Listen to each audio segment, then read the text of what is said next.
무슨 일이에요, 피디님? 며칠 전에 보이스피싱을 당할 뻔했어. 왜냐면 나는 평생 범죄를 지어본 적이 없는 사람이어가지고.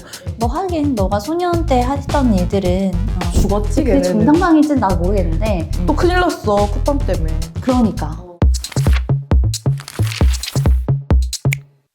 네, 안녕하세요. 전서연 변호사입니다. 여러분, 저번에 우리 학폭 영상에서 제 친구이자 이거 영상 해주고 있는 우PD 기억하실지 모르겠는데, 제가 이제 학폭 피해 당했을 때 가해자들 응징해주기로 했던 그 친구인데요. 뭔가 당했다고 해요, 저희 PD가. 그래서 한번 얘기 좀 들어보려고요. 무슨 일이에요, PD님? 며칠 전에 보이스피싱을 당할 뻔했어. 음. 그 법원 등기? 법원 등기. 인터넷 쳐보니까 법원 등기라고, 그거 되게 유행하는 보이스피싱이라고 그거 하더라고. 요즘 많아. 범죄에 연루됐다고 하니까 그 사이트를 검색하고 내 이름이랑 정보까지 썼어. 공소장이 뜨는데 거기에 성명이 우유선이 아니고 유선우 이렇게 돼 있는 거야. 유선우? 근데 내가 SNS나 이런 데는 유선우라고 그냥 쓰거든. 이상한데? 그래서 거기서 이제 딱 멈춘 거야. 사이트까지 들어가서. 우PD 이름이 우유선이거든요. 근데 유선우라는 이름을 얘가 가끔 이제 이렇게 인터넷에서 쓰는데 닉네임처럼, 그치? 근데 그게 진짜 이름 같으니까 얘네가 그렇게 썼나 보다. 그거 아니었으면은, 왜냐면 나는 평생 범죄를 지어본 적이 없는 사람이어가지고 검찰에 연락 올 일이 없는데. 뭐 하긴 너가 소년 때 하던 일들은 그건 널 위해서, 학폭 피해자인 널 위해서 내가 근데 가해자들을. 너 아무것도 안 했잖아, 날 위해서. 내가 그때 얘기했는데. 근데 나도 이제 내가 생각해보니까 미래가. 근데 너 나 유학 갔을 때 뭐까지 사건 있지 않았어? 나는 모르는. 나는 전혀 모르고 나는 전혀 관여되지 않은. 그 친구들은 가해를 하러 나한테 왔지. 아, 그런 거야? 나한테 가해를 하러 왔는데 내가 호락호락하지 않으니까 나는 또 이렇게 역할을 정해주거든. 같이 있는 친구들한테 너는 일단 경찰서에 신고하고 너는 엄마한테 알려 이러면서. 그럼 넌 뭐 하고 있어, 그동안? 나는 걔네들이랑 같이 맞대맛 하고 있는 거지. 그럼 너는 방어하고 있는 거야? 그럼. 우리가 그런 거 이제 정당방위라고 하면 될 것 같아. 큰일 날 뻔했네. 그 보이스피싱 조직도. 너가 안 당해서 다행이네. 당했어봐. 지구까지 찾아가서 정당방위 행사했을 거 아니야. 죽었지, 그게 걔네는. 정당방위인지는 나도 모르겠는데 하여튼 뭐 그럼 내가 변호해주면 되지. 아니, 또 요즘에, 그러니까 진짜 정말 최근에 있었던 일인데, 그 쿠팡에서 개인정보 정보 유출됐다고 하더라고. 맞아. 그래서 쿠팡 개인정보 유출 사태 이후 이를 악용한 신종 피싱과 스미싱 시도가 잇따라 발생하고 있습니다. 그 네가 마침 얘기 잘 해줬으니까 어떻게 그런 보이스피싱 범죄를 예방할지, 그리고 또 예방을 아무리 열심히 해도 이미 당했을 수도 있잖아. 그러면은 이거는 어떻게 대처를 하면 좋은지 이런 것 좀 얘기를 해볼까? 공소장을 확인을 한 거야, 그러면? 공소장을 확인을 했는데 난 전혀 모르잖아. 그러니까는 뭐 공소장인가 보다 했지. 근데 사실 이 공소장이 굉장히 이상해. 일단 이 공소장의 가장 이상한 점은 사실 공소장이라는 건 검사가 법원에 이 사람이 이런 범죄 사실로 기소하겠다는 거거든? 범죄 사실이 있어야 되는데 그런 것도 없고, 그리고 방식도 이상해. 거기서 알려준 사이트 들어가서 너 개인정보 입력해서 들어간 거잖아. 근데 그런 식으로 공소장이 오지 않아. 이거는 꼭 기억하시면 좋은 게, 법원에서 공소장을 받게 되는 경우에는 등기우편으로 와서 송달을 받으시는 거기 때문에 이렇게 뭐 인터넷에서 조회하고 이런 거는 좀 이상하다. 물론 이제 형사소송도 전자로 바뀌면서 뭐 그런 절차들이 뭐 나중에는 생길 수도 있겠지만 지금 현재로서는 어려워요. 영장도 받았네? 너 구속될 뻔했네? 그니까. 근데 이 구속영장도 너무 웃겨, 내가 봤을 때. 이 영장이라는 게 당연히 공소사실에 요지가 또 있어야 되고, 아니 왜냐면 내가 대체 왜 구속되는지는 알아야 될 거 아니야. 영장이란 게 뭐야? 너를 지금 구치소에 보내서 너의 자유를 억압하겠다는 거잖아. 이런 중요한 절차를 진행을 하는데 인터넷에 이렇게 딱 문서 하나 올리고 마는 거야? 말이 안 되지. 구속영장이란 거는 경찰에서 신청해서 검사가 청구를 해도 법원에서 그걸 발부할지 말지 심사를 반드시 하게 돼 있어. 우리 그거를 영장실질 심사라고 하거든? 많이 들어봤다. 그치. 영장실질 심사가 사실 우리 형사 변호사들 사이에서는 변호의 꽃이라고도 할 정도로 굉장히 중요하고, 또 이거는 뭐 24시간 안에 막 준비하고 재판해야 돼서 사건 쫙 다 하고 나서 드디어 조금 쉬어야겠다 하면은 갑자기 들어오는 게 영장실질 심사야. 그럼 그때부터 잠도 못 자고 일을 하는 거야. 근데 이런 영장실질 심사도 없이 갑자기 구속영장이 나왔다? 완전히 잘못된 구속영장인 거지. 그래서 이 영장이 이상하다는 거야. 그리고 형제 사건 번호가 있네? 이게 무슨 말이냐면 사건을 진행하면은 앞에는 그 사건이 접수된 연도가 붙어. 2024, 2025 이런 식으로. 여기까지는 잘 흉내냈어. 근데 형제라는 번호가 붙었어. 영장 사건은 형제가 안 붙어. 이 형제라는 번호는 검찰 사건에 붙는 거거든. 이 영상을 통해서 이제 알게 되면 좀 구별할 수 있겠지, 그치? 아, 이거는 가짜 영장이다.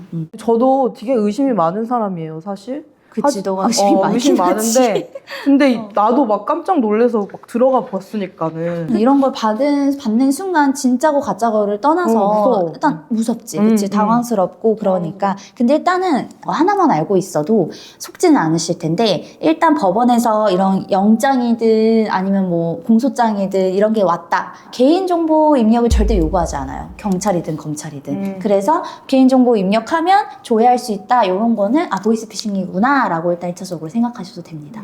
전화가 왔다면 대처할 수 있는 방법이 있을까? 좀 법을 알고 있으면 대처하기 쉬울 것 같은데 나도 보이스피싱 전화를 받아본 적이 있어.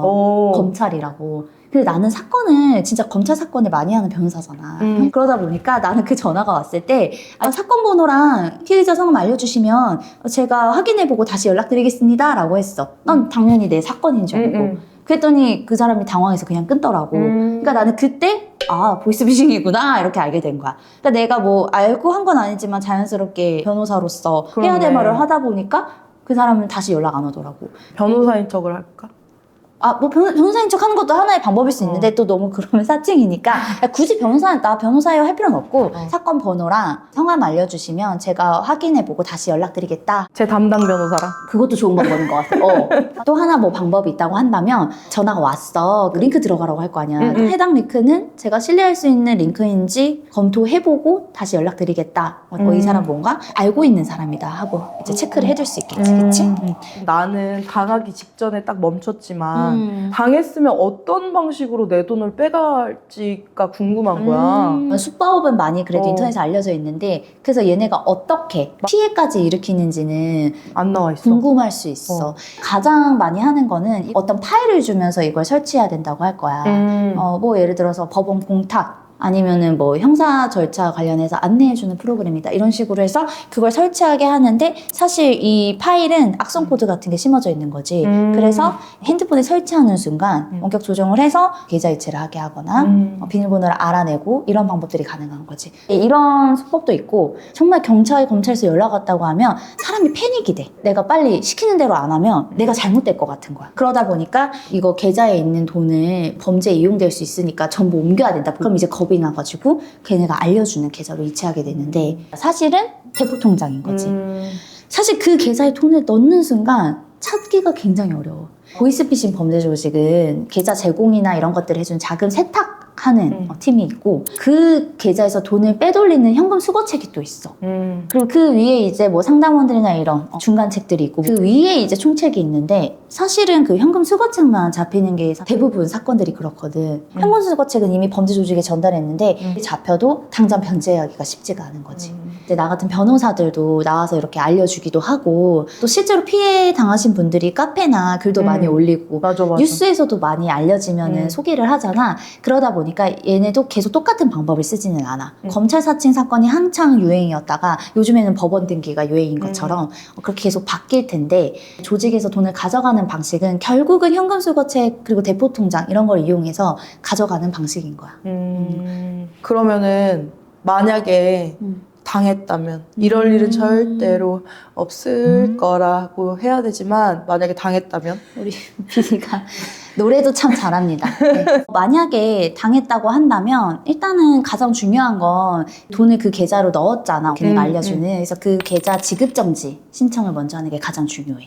사기범한테 돈을 보냈을 경우 은행에 요청해서 돈을 받은 계좌를 동결시키는 거거든. 그리고 경찰청 보이스피싱 통합신고센터나 해당 은행 콜센터가 있을 거야. 거기로 빠르게 연락하는 게 좋아. 피해구제 신청을 사기 계좌에 남아있는 잔액에 한해서 신청하면 그 피해금을 또 환급받을 수 있고 근데 사실 남아있지 않을 가능성이 좀 있긴 하지만 그래도 할 수 있는 방법을 다 해봐야지. 뭐 보이스피싱 제로 사업이라는 게 또 있어. 만약에 내가 그 보이스피싱으로 인해서 피해가 너무 커서 생활도 어렵다면 생활비 지원도 받을 수 있고 심리상담도 받을 수 있어. 그런 것들 하면 좋을 것 같아.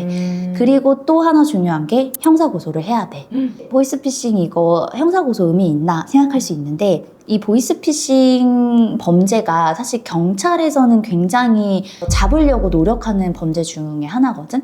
그래서 사실 내가 신고 안 해도 유사 사건의 피해자들이 발생해서 수사가 진행되고 있을 수도 있어. 근데 내가 고소를 안 하면 나는 고소인 지위를 얻을 수 없거든. 근데 고소인 지위는 얻는 게 좋아.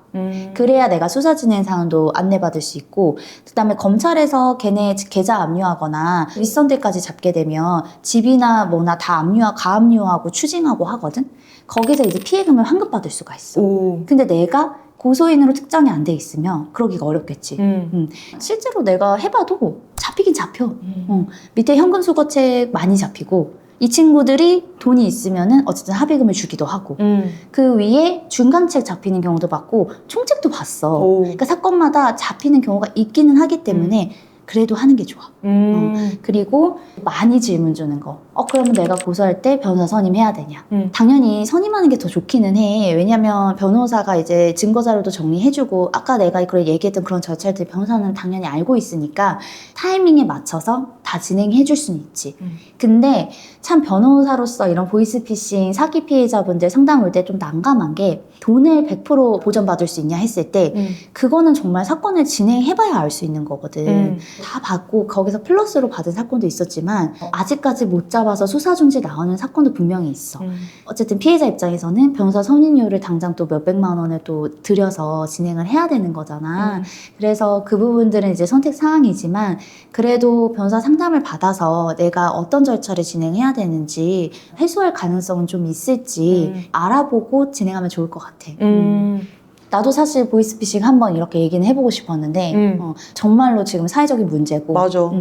또 큰일 났어, 쿠팡 때문에. 그러니까 앞으로 더 조심해야겠지. 예방이 우선인 것 같고, 예방을 했음에도 너무 그런 수법들이 다양해져서 또 당할 수도 있잖아. 그럴 때는 오늘 좀 얘기했던 것들을 참고해서 최대한 빠르게 대처하면 좋을 것 같아.